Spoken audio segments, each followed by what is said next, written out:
l'année 2023 n'a pas débuté sous les meilleurs auspices pour tout le monde. Si certaines personnalités ont reçu de bonnes nouvelles, à l'instar d'Amandine Bourgeois qui a accueilli son premier enfant, d'autres ont été touchées, de près ou de loin, par le deuil. Dans le monde du showbiz, de nombreuses stars ont dû adieu à un homme aux mains d'or, en la personne de Jean-Marc Magnati. Le célèbre coiffeur, qui a compté Sophie Marceau, Mireille Darc ou encore Miu Miu parmi ses clients, est mort dans la nuit du 31 décembre au 1er janvier, dans un hôpital genevois, des suites d'une longue maladie. D'autres célébrités, liées au monde du cinéma ou de la télévision, ont également rendu leur dernier souffle. Si est le cas du comédien Jacques Serret, qui s'est éteint le 1er janvier 2023, à l'âge de 94 ans, mais également de l'acteur et réalisateur Jean Berthaud, décédé au même âge, ou encore de la star italienne Gina Lollobrigida, connue pour son rôle d'enfant la Tulipe, morte le 16 janvier à 95 ans.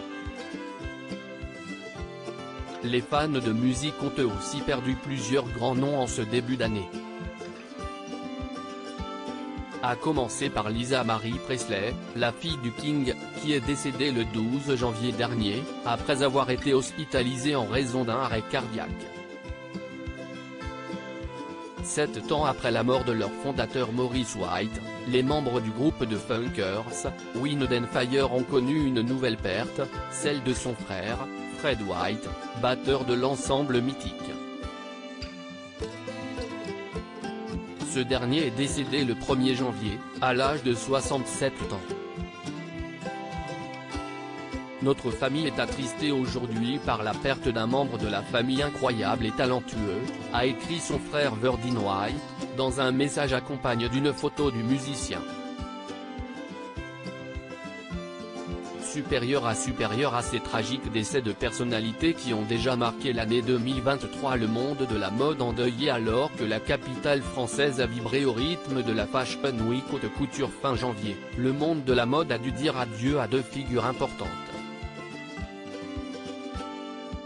Le 3 février dernier, le célèbre couturier Paco Rabanne est mort, à Port-Salle, dans le Finistère, où il possédait une maison en bord de mer. Comme l'a rappelé Marguerite Lamour, maire de Ploudalmézeau-Port-Salle, à nos confrères du Télégramme, le créateur espagnol vouait un amour inconditionnel à la Bretagne. C'était quelqu'un d'assez populaire sur la commune. Il avait la simplicité des hommes qui savent d'où ils viennent, a témoigné l'édile. Quelques jours plus tôt, le mannequin Tatiana Patitz, star des couvertures de Vogue et muse discrète de Peter Lindbergh, est décédée à l'âge de 56 ans. Crédit photo, Best Image.